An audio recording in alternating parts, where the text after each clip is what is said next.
Hey guys, इस प्यार को क्या नाम दो सीरियल के अपकमिंग एपिसोड के अपडेट आपके लिए लेकर आए हैं। अंजलि जो काम बोलती है आस्था वो जल्दी जल्दी निपटाने की कोशिश कर रही होती है, क्योंकि उसे ऑफिस के लिए भी जल्दी पहुंचना होता है। तभी सुजोल और उसकी माँ कोशिश कर रहे होते हैं कि आस्था को ऑफिस के लिए लेट किया जाए। तभी आस्था जो काम करती है उसमें खराबी करने की कोशिश कर रहे होते हैं, जैसे पॉट गिरा देती है सुजोल की माँ, और वो कहने लगती है सॉरी सॉरी आस्था बेटा। आस्था जो होती बहुत परेशान हो रही होती है। पॉट में से सारा जो पानी होता है नीचे गिर जाता है और फेवरेट अंजलि की बेडशीट पर वो गिर जाता है कारपेट के ऊपर, और फिर उस पानी की वजह से दोनों माँ बेटी गिर जाते हैं। तभी काव्य उन पर हंसने लगती है। तभी सुजोल की माँ कहने लगती है ये सब करने के बाद मुझे ऐसा लग रहा है कि मैं चुल्लू भर पानी में डूब मरूँ, आस्था बेटा मुझे माफ़ कर देना। तभी सुजोल उसे साइड में ले जाती है। दोनों माँ बेटी बहुत खुश हो रही होती है। तभी सुजोल जो होती है वो कहने लगती है कि एक काम तो हो गया, अब मैं दूसरा काम करने के लिए जा रही हूँ, जिससे श्लोक भाव और ये आस्था कभी भी करीब नहीं आ पाएंगे, दूर ही दूर होते जाएंगे ये दोनों। देखो मैं क्या करती हूँ अब, ऐसा वो कह देती है। यहाँ पर हमें दिखाया जाएगा आस्था जो होती है पार्टी के लिए सारी ऑर्गेनाइजेशन कर देती है, ऑर्डर भी दे देती है खाने का, और कहने लगती है 8 बजे से पहले खाना पहुँच जाना चाहिए, क्योंकि 7:30 से हमारे घर पर मेहमान आने वाले हैं। तभी वो कहने लगती है ऑफिस के लिए तो मुझे लेट हो रहा है, चलो मैं अब चलती हूँ। ऑफिस में आस्था को प्रेजेंटेशन देना होता है। यहाँ पर हमें दिखाया जाएगा जो सुजोल होती है तो आस्था के कमरे में जाती है और प्रेजेंटेशन की जो सीढ़ी होती है तो वो अपने हाथ में ले लेती है और उसे छुपा देती है। आस्था वहाँ से फाइल और अपना बैग लेकर चली जाती है परमिशन लेने के लिए अंजलि की, कि उसने घर का सारा काम कर दिया है जो जो उसने कहा था, और अब वो ऑफिस के लिए निकल रही है क्योंकि उसे लेट हो रहा है। तभी अंजलि कहने लगती है जितना काम कहा था उतना कर दिया। तभी वो कहने लगती है हाँ आपने जितना कहा था उतना कर दिया, अब मैं चलती हूँ। तभी वो कहने लगती है ठीक है जा सकती हो। यहाँ पर हमें दिखाया जाएगा जो श्लोक होता है तो वो अपने एम्प्लॉय के साथ बैठा हुआ होता है, उन्हें समझा रहा होता है प्रेजेंटेशन के बारे में। तभी आस्था वहाँ पर आ जाती है। तभी श्लोक कहने लगता है कि तुम बाहर वेट करो। आस्था कहने लगती है कि मुझे कुछ बात करनी है। तभी श्लोक आस्था के साथ चला जाता है बात करने के लिए। यहाँ पर हमें दिखाया जाएगा श्लोक बहुत गुस्सा हो जाता है और वो कहने लगता है कि तुम लेट हो चुकी हो और अब तुम घर पर चली जाओ सिग्नेचर करके। तभी वो कहने लगती है लेकिन मैंने तो प्रेजेंटेशन बनाया है ना, वो सारा वेस्ट हो जाएगा श्लोक। तभी वो कहने लगता है ओ हेलो, इस वक्त मैं तुम्हारा पति नहीं बल्कि तुम्हारा बॉस हूँ, और जो मैं कह रहा हूँ ना वो तुम्हें करना ही होगा। तभी आस्था कहने लगती है लेकिन श्लोक मैं आपकी फ्री की पेमेंट नहीं चाहती, मैं मेहनत से काम करती हूँ और मैंने प्रेजेंटेशन बनाया है, मैं इसे ज़रूर दूंगी। तभी वो कहने लगता है तुम लड़कियाँ ना कभी नहीं सुधरोगी, 2 काम तो तुम एक साथ कर नहीं सकती, जाओ चुपचाप घर। तभी श्लोक वापस से कैबिन आ जाता है और कहने लगता है सबसे पहले प्रेजेंटेशन कौन देगा। तभी आस्था वहाँ पर आ जाती है और कहने लगती है सबसे पहले प्रेजेंटेशन मैं दूंगी।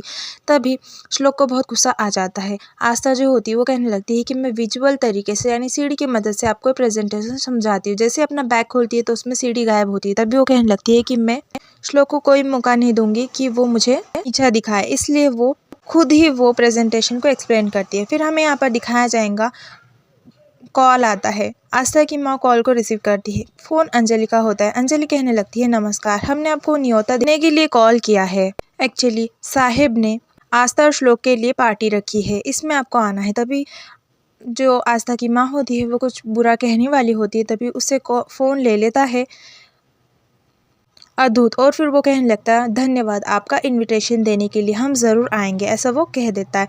तभी यहाँ पर आस्था की माँ मना कर रही होती है, लेकिन आजू के और अद्भुत के समझाने पर वो मान जाती है पार्टी में आने के लिए।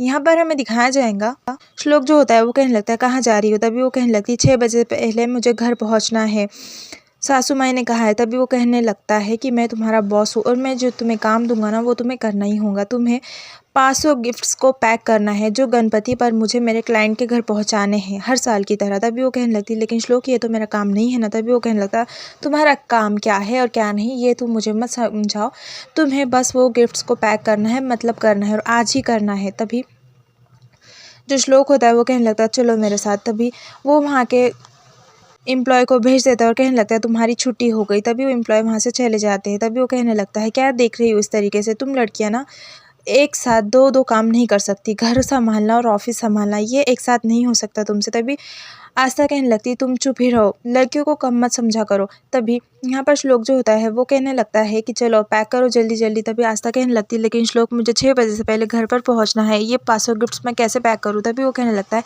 मैंने तो सुना है कि लड़के अब बहुत मल्टीटास्किंग होती है, तुम्हें बस यही करना है, मल्टीटास्क बताओ, अपना जल्दी जल्दी काम करो। और ये क्या, तुम कैसे गिफ्ट पैक कर रही हो, जल्दी जल्दी करो। तभी सासू माई का कॉल आता है, आस्था रिसीव करती है और फिर अंजलि से कह रही होती है कि तुम्हें पता है ना कि 4:45 बज चुके हैं और तुम्हें जल्दी घर पर आना है। अगर तुम घर पर नहीं आई ना तो तुम्हें पनिशमेंट मिलेंगी। साहिब ने ये पार्टी तुम दोनों के लिए ऑर्गेनाइज की है और अगर तुम ही नहीं होंगी ना साहिब को बुरा लगेगा, इसलिए मैं तुमसे कह रही हूँ कि समय पर पहुंच जाना। यहाँ पर श्लोक जो होता है वो तो उसे नीचा दिखा रहा होता है। वो कहने लगता है मैं भी देखता हूँ कि तुम 6 बजे से पहले घर कैसे पहुँचती हो और तुम्हें गिफ्ट्स भी पैक करने हैं, इसलिए मैं तुमसे कह रहा हूँ कि पहले गिफ्ट्स पैक होंगे उसके बाद ही तुम घर जाओगी, ऐसा वो कह रहा होता है। और वो कहने लगता है कि याद रखना मेरे बाबा का अपमान नहीं होना चाहिए, तुम समय पर पहुंच जाना, ऐसा उसे कह रहा होता है। तभी आस्था जो होती है वो कहने लगती है आप लड़कियों को कम मत समझा करो। इसी तरीके से दोनों के बीच बहस हो रही होती, बातचीत हो रही होती। श्लोक वहां से चला जाता है, आस्था जो होती है वो पासों गिफ्ट्स को पैक करने में लग जाती है। तभी वो कहने लगती है 6 बजे से पहले तो ये गिफ्ट्स पैक नहीं होंगे, मैं ऐसा क्या करूँ जो गिफ्ट्स पैक हो जाए। उसके मन में कुछ आइडिया आ जाता है। यहाँ पर हमें दिखाया जाएगा एकदम खास गेस्ट जो होते हैं निरंजन जी के। निरंजन जी जिसे गुरु मानते हैं तो वो बस 10 मिनट के लिए आशीर्वाद देने के लिए आस्था और श्लोक को आने वाले होते हैं। इसीलिए जो निरंजन होता है तो वो उन्हें लेने के लिए जा रहा होता है। अंजलि से कहने लगता है तुम जानती हो ना कि वो कितने खास है मेरे लिए और मैं चाहता हूँ कि जोशी जी का आशीर्वाद ले आस्था, ऐसा वो कह रहा होता है। वो कहने लगता है आज पार्टी में मुझे आपकी छवि दिखनी चाहिए, आस्था में कोई भी कमी नहीं रहनी चाहिए। आप जानती है ना कि ये पार्टी कितनी खास होगी आस्था के लिए। और हाँ, पति पत्नी एक साथ कैसे रहते हैं ये आस्था को तुम समझाओ और मैं जानता हूँ कि आप कितनी अच्छी तरीके से समझाऊंगी। यहाँ पर सुजोल आ जाती है और वो फिर से चुगली करने लगती है। कहने लगती है आपको पता है कि आस्था ने कितने पैसे खर्च किए। तभी वो कहने लगती है लेकिन वो ऑफिस जाने से पहले सारा काम निपटा कर गई है और ये जो गहने और साड़ी देखकर तुम्हें जो लालच आ रहा है ना ये आस्था के उसके कमरे में जाकर रख दो।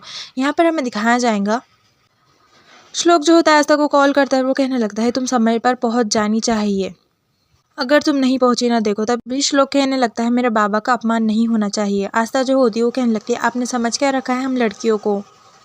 श्लोक कहने लगता है अगर तुम नहीं पहुंची ना मुझसे बुरा कोई नहीं होगा। तभी आस्था कहने लगती है आपसे बुरा वैसे कोई है भी नहीं।